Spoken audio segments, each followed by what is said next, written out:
Você já parou para pensar que a sua fé pode estar sendo usada como ferramenta política? Vamos falar sobre isso e muito mais agora no Choque de Razão.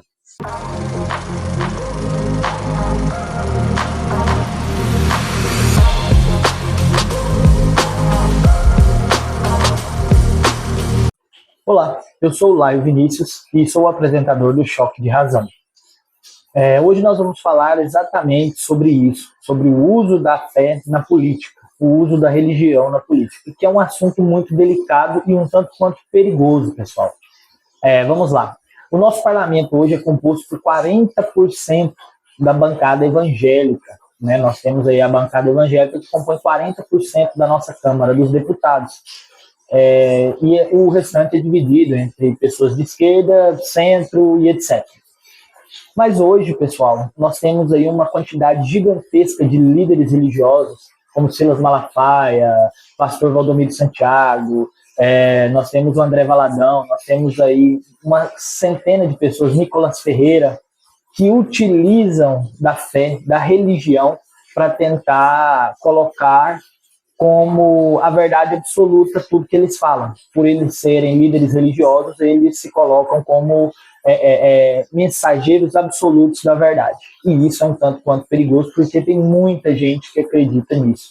E hoje a gente não pode escolher nossos líderes políticos baseados na religião, baseados na fé. Isso é totalmente errado. Por quê? A fé, ela é individual. Cada um acredita naquilo que mais se adapta à sua crença. Cada um acredita naquilo que quer. A política, ela é coletiva. Nós escolhemos nossos candidatos, nós escolhemos nossos representantes para tomarem decisões e escolherem aquilo que é melhor para o povo e não para um determinado grupo. Né? Eu não posso escolher uma pessoa que vai favorecer apenas os evangélicos, assim como eu não posso escolher uma pessoa que vai favorecer apenas os católicos. E isso acaba sendo muito complicado, porque hoje a grande maioria dos eleitores de uma enorme parcela dos candidatos votam apenas baseados na fé, apenas baseados nas crenças religiosas. E esses candidatos, por outro lado, em contrapartida, não conseguem apresentar nenhuma proposta que seja boa para o coletivo, que seja boa para o povo como um todo. Apenas propostas que favorecem a si próprio ou uma pequena parcela da população. E isso aí para a gente é muito complicado. A gente não pode estar escolhendo candidato pela sua posição religiosa. Né? A gente tem que escolher nossos candidatos baseado nas suas propostas, nas propostas que eles apresentam para o povo, e não para uma pequena parcela da população. Então, pessoal, é o seguinte, por exemplo, na eleição de 2018, onde nós tivemos aí um determinado candidato que utilizou de líderes religiosos para se promover. Propostas concretas ele apresentou poucas, projetos aprovados foram menos ainda, e a gente viu o que aconteceu com o Brasil. Né? O Brasil entrou aí num isolamento social gigantesco com vários países, a gente se tornou capacho dos Estados Unidos, e isso para a gente foi muito ruim. Hoje a gente tem aí uma soberania absoluta, respeitada por vários países do mundo, quase todos os países do mundo. A gente tem ainda os Estados Unidos com seu imperialismo querendo mandar aqui dentro, mas o atual presidente não vai deixar isso acontecer, pelo menos é o que tudo indica. Mas a gente entende que a religião ela vem influenciando as pessoas muito fortemente. Desde 2018 isso vem acontecendo. Esse ano nós temos novamente política, nós temos as eleições presidenciais aí, onde eu acredito que uma grande parcela dos políticos que se titulam da direita irão sim utilizar a fé para tentar se promover e se reeleger, certo? Então, a gente tem que ficar assim, muito atento a isso, porque a gente tem que escolher políticos que estão ali para fazer propostas, que façam propostas para o povo, e não que agridam verbalmente a oposição, fique naquela discussão de direita ou esquerda, porque isso não agrega nada para a gente. A gente assistiu outro debate, como foi o último debate da última eleição, cara, é muito difícil, porque a gente viu ali candidatos que ficaram se atacando e nenhum mostrou nenhuma proposta política realmente concreta para mudar o rumo do Brasil. Inclusive, esse ano a gente tem alguns candidatos novos, né? A gente tem o Renan Santos, do MBL, que nada mais é do que o quintal do centro. São políticos que se dizem desgarrados, mas são do centro, isso aí é fato. Tanto que em todos os seus discursos você vê que ele usa propostas populistas, ele usa de discursos demagogos para realmente atrair, chamar a atenção de todo mundo, mas que no fim a gente sabe que aquilo ali não passa de palavras vazias. Né? Ele só está falando aquilo que uma parcela da população quer ouvir. Então isso aí não é novidade para ninguém.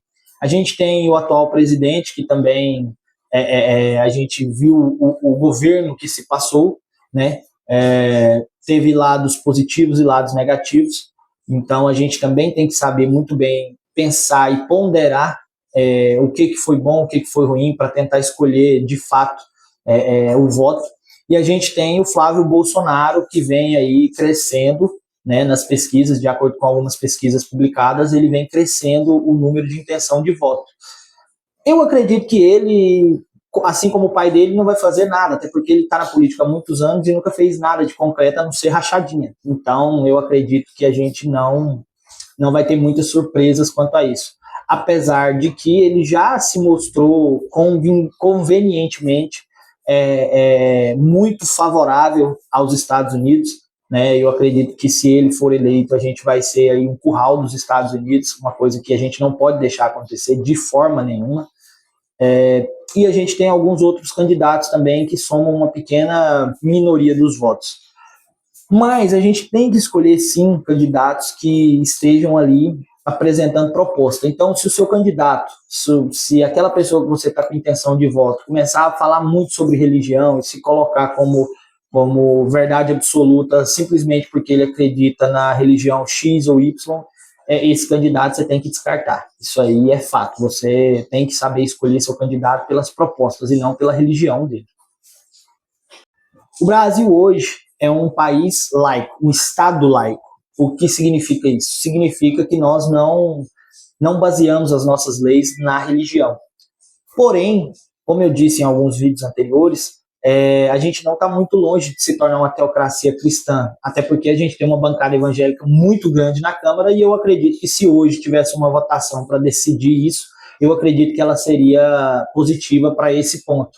Sabe onde tem outra teocracia? Lá no Irã. O Irã é uma teocracia. É islâmica? Sim. Porém, é uma teocracia. São leis, a vida das pessoas é baseada na religião das pessoas. A religião islâmica, que é uma das religiões abraâmicas. Então, a gente vê que um país dominado pela religião, ele não é um país muito bom de se viver. Até porque a Bíblia, ao contrário do que todo mundo diz, a maioria dos pastores, a maioria dos estudiosos que estudam a religião, eles vão mostrar para você somente pontos positivos da Bíblia. Eles vão mostrar só as coisas bonitinhas. Eles não vão te mostrar o que a Bíblia diz, o quanto a Bíblia é misógina, o quanto ela defende a escravidão, o quanto ela defende a bigamia, ela defende também o incesto.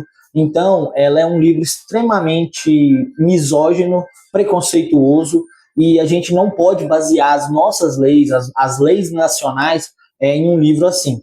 Então, eu tenho muito medo do Brasil se tornar uma teocracia. Isso aí seria extremamente terrível para a gente. Mas a gente tem políticos, sim, que vão defender que a Bíblia está correta, que vão defender a religião, independente de qualquer coisa. Nicolas Ferreira é um desses políticos. Ele vai defender a religião, ele vai se intitular um líder religioso, ele vai falar que tudo que ele diz é relacionado à fé dele, é o que ele acredita que Deus acha certo, mas a gente tem que lembrar um pouco que ele é um garoto, não passa de um garoto. Né, ele está num lado político muito forte, o PL, a direita, por assim dizer, e eles defendem os interesses de uma minoria. Né? O que é uma minoria? Uma pequena parcela da população. Hoje o Brasil é composto, em sua grande maioria, por trabalhadores. A direita defende exclusivamente os empresários, as pessoas mais ricas, enquanto a esquerda defende as pessoas mais pobres. Pelo menos assim devia ser.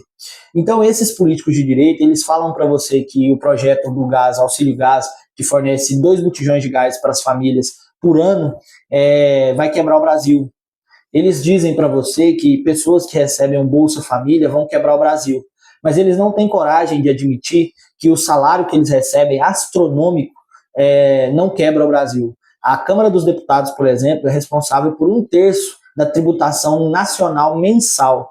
Ou seja, se o Brasil arrecadar 100 milhões de reais de tributos, a Câmara dos Deputados fica com 1/3 desse valor. É um valor muito alto mesmo, porque o custo do Parlamento Nacional é muito grande. E é por isso que a gente vê muita gente falando: o Brasil arrecadou tanto de imposto, o Brasil criou tantos impostos, a gente paga muito imposto, para onde que vai o dinheiro? O dinheiro está indo para o bolso desses caras. Esses caras, eles recebem fortunas. O salário do deputado aí, tem deputado que chega a receber 300 mil reais, porque ele tem, além do salário, ele tem auxílio moradia, ele tem auxílio paletó, ele tem auxílio gasolina, ele tem auxílio não sei o quê. Então, assim, somando todos os benefícios que ele tem, ele chega a quase 300 mil reais um deputado. Agora você imagina aí a Câmara dos Deputados todinha, certo? Nós temos 512 deputados. Imagina o quão caro é esse custo para o Brasil. É fácil resolver isso? Não, nenhum deputado vai votar a favor de diminuir os seus salários. Mas a gente tem sim que colocar pessoas que vão tentar, pelo menos, contribuir para o povo, tentar ajudar as pessoas. Mas voltando para o vídeo, as nossas decisões políticas, elas têm que ser tomadas com base em evidências, com base em dados concretos, e não com base em ideologias religiosas. Por exemplo, se eu acreditasse que o pessoal da Umbanda todo devia ser expulso do Brasil porque a minha fé diz isso, eu não posso tomar uma decisão assim, simplesmente porque a minha fé é essa. A criminalização das religiões de matriz africana no Brasil, elas são muito grandes. A todo tempo você vê notícias de pastores que vão em templos religiosos de matriz africana, destruir templos, estragam aquilo que eles acreditam, e aquilo nada mais é do que a fé deles, é aquilo que eles acreditam. Ou você acha que uma notícia que passar no jornal, se sair no jornal uma notícia que um pastor entrou num terreiro de Umbanda e quebrou tudo lá dentro, vai ter o mesmo peso se caso for o contrário, se caso for uma pessoa de uma religião de matriz africana entrar numa igreja, seja ela evangélica ou católica, e começar a quebrar tudo? Qual notícia você acha que vai gerar mais impacto na população? Então a gente percebe que o preconceito religioso no Brasil ele é muito grande, principalmente com religiões de matriz africana. Nós temos aí vídeos de pastores quebrando imagens de Maria, né, porque para eles isso é uma idolatria e é pecado. A gente vê aí crente brigando com católico o tempo todo. Então a gente tem que sim parar de criar esse discurso religioso e trazer esse discurso religioso para o debate político. Esse discurso religioso não pode entrar no debate político. A gente não pode deixar que políticos usem a fiéis como massa de manobra. Por quê? Na sua grande maioria, esses fiéis são pessoas com uma idade um pouco mais avançada.